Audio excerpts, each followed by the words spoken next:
Hello friends, इस video में हम लोग आईआईटी एडवांस 2020 का एक बहुत इंपॉर्टेंट क्वेश्चन डिस्कस करने वाले हैं जो 4 मार्क्स का आया था। इसमें नेगेटिव मार्किंग नहीं थी, 0 मार्क्स नेगेटिव था इसमें, मतलब आप इसको अटेम्प्ट फ्री होके कर सकते थे। और ये प्रोफेशनल सीरीज चैप्टर पर बेस्ड है। एक अच्छा क्वेश्चन है। क्वेश्चन को रीड करेंगे तो क्वेश्चन सॉल्व करने में बहुत ईजी रहता है। जैसे यहाँ पे गिवन है A1 A2 B है सीक्वेंस ऑफ पॉजिटिव इंटीजर्स। तो पहले आपको यहीं पे ध्यान देना है, पॉजिटिव इंटीजर से सारी इंटीजर वैल्यूज़ हैं, है ना। इन AP जिसका कॉमन डिफरेंस 2 दे रखा है, and B1 B2 B3 be the sequence of positive, ये भी पॉजिटिव इंटीजर्स हैं जो GP में है, इसका कॉमन डिफरेंस 2 दे रखा है, सॉरी कॉमन रेशियो 2 दे रखा है। इन दोनों के फर्स्ट टर्म सेम है, मतलब सारे टर्म्स हम लोग लिख पाएंगे। जैसे A1 अगर हमारे पास A1 की वैल्यू C है तो A2 की वैल्यू कितनी होगी, C+2, कॉमन डिफरेंस 2 था इसका। इसी तरह से अगर आपने B1 लिखा C तो B2 कितना हो जाएगा, 2C, कॉमन रेशियो 2 था। इस तरह हम लोग सारे टर्म्स लिख पाएंगे। फिर हमें यहाँ पे एक एक्सप्रेशन दे रखा है, इस एक्सप्रेशन की वैल्यू कह रहा होल्ड हो रही है, मतलब ट्रू है, तो फिर आपको निकालनी है n इंटीजर की वैल्यू। तो ज़रा हम लोग इस चीज़ को यहाँ पे लिख लेते हैं। तो ये डेटा आपको गिवन है, इसी को हमें सॉल्व करना है। तो यहाँ पे बस आपको वैल्यूज़ पुट करते जाना है और C की वैल्यूज़ पे कंडीशन लगाना है। तो कह रहा है कि C क्या है, then number of possible values of C की कितनी पॉसिबल वैल्यूज़ होंगी वो हमें पता करना है, ठीक है। तो यहाँ पे वैल्यूज़ लिखें तो हो जाएगा 2 प्लस, ये देखिए फर्स्ट टर्म कितना था C, ये C है। नंबर ऑफ टर्म्स कितने हैं n, कॉमन डिफरेंस कितना है 2, तो हम डायरेक्टली इसका सम लिख लें, 2 into number of terms by 2 into 2 into A कितना हो गया C plus n-1 into common difference कितना हो गया 2। आई होप समझ आया होगा। ये हो गया AP का सम। देन GP का सम कितना हो जाएगा, फर्स्ट टर्म है C, कॉमन रेशियो है 2, है ना। तो ये हो जाएगा first term 2 to the power n-1 upon 2 - 1। मैं तो एक बार यहाँ फॉर्मूला लिख देता हूँ। देखिए AP का जो सम होता है उसका फॉर्मूला होता है n/2 2a plus n-1 into D. तो 2a मतलब फर्स्ट टर्म और डी कॉमन डिफरेंस।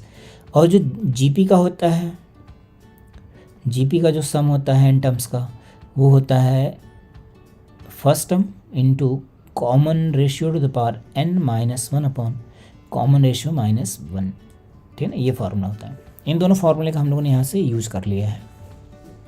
अब जो कैंसिल आउट हो रहा है उसको कैंसिल कर देते हैं, ये कैंसिल हो गया। देन यहाँ पे आएगा 2nc plus 2 times n into n-1, ये वैल्यू मिलेगी। और यहाँ पे क्या मिलेगा, C into 2 to the power n-c, या पूरा C के साथ ही रहने दीजिए, यहाँ पे C into 2 to the power n-1। तो यहाँ से हम लोग C की वैल्यूज निकाल लेते हैं। तो C की वैल्यू कितनी गई, C की वैल्यू आ गई हमारे पास 2n-1 divided by 2 to the power n-2n-1। देखिए ये वाला उधर जाएगा राइट साइड में, तो ऐसा लिखेंगे। अब यहाँ पे हम लोग n की डिफरेंट वैल्यूज सब्स्टिट्यूट करेंगे। जैसे अब आपको देखना कह रहा है यहाँ पे n कोई पॉजिटिव इंटीजर्स, उसके लिए C की कितनी वैल्यूज़ मिलेंगी, तो हम लोगों ने यहाँ पे n की वैल्यू डाल दिया। मान लीजिए n की वैल्यू हमारे पास 1 है, तो C कितना मिलेगा, 0 हो गया। लेकिन 0 तो कोई पॉजिटिव इंटीजर नहीं है, देखिए। देन यहाँ पे C लिखा ना, C sum positive integer n, then और यहाँ पे ये सारे पॉजिटिव इंटीजर्स हैं। ये कह रहा है A1 क्या है, पॉजिटिव इंटीजर का मतलब नेचुरल नंबर, तो C कोई नेचुरल नंबर तो नहीं आया, मतलब ये आंसर अपना नहीं है, ठीक है। फिर n की जगह हमने 2 लिखा, तो C की वैल्यू ज़रा निकाल के देखें तो आएगा 2 इंटू 2 इंटू 1 अपॉन 4 - 4 - 1। ये तो नेगेटिव वैल्यू आ गई, ये पॉसिबल ही नहीं है। फिर n की जगह मैंने 3 लिखा, तो C की वैल्यू कितनी आ गई, 2 इंटू 3 इंटू 2 डिवाइडेड बाई 8 - 6 - 1, तो ये वैल्यू आ गई 12। ये वैलिड है, ये चलेगा, ठीक है। देन n की जगह 4 डाल दिया तो c की वैल्यू कितनी आ गई, ये आ गई 8 into 3 divided by 16 minus 8 minus 1 that is 24/7। तो ये तो चलेगा ही नहीं, दिस इज़ नॉट पॉसिबल। इस तरह से और वैल्यूज़ डाल करके देखें। सपोज कीजिए n की जगह हमने 5 डाल दिया तो c की वैल्यू कितनी हो गई 10 into 4 divided by 32 minus 10 minus 1।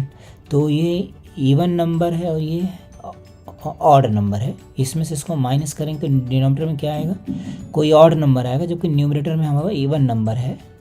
ठीक है, तो ये कितना आ गया 22 माइनस 1 21 आ गया। तो नॉट पॉसिबल, क्योंकि तो इंटीजर हो ही नहीं सकता। इस तरह से आप चेक करेंगे तो आगे जितने भी नंबर्स होंगे कहीं भी कोई भी पॉसिबिलिटी नहीं मिलेगी।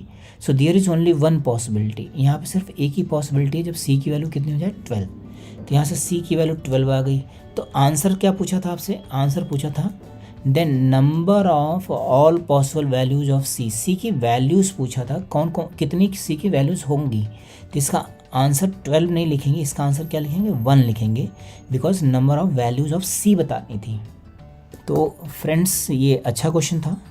अगर आपको मेरे वीडियोस अच्छे लगते हैं तो प्लीज़ चैनल को सब्सक्राइब करें और वीडियोस को लाइक करें और ज़्यादा से ज़्यादा तक लोगों तक शेयर करें। Thank you friends.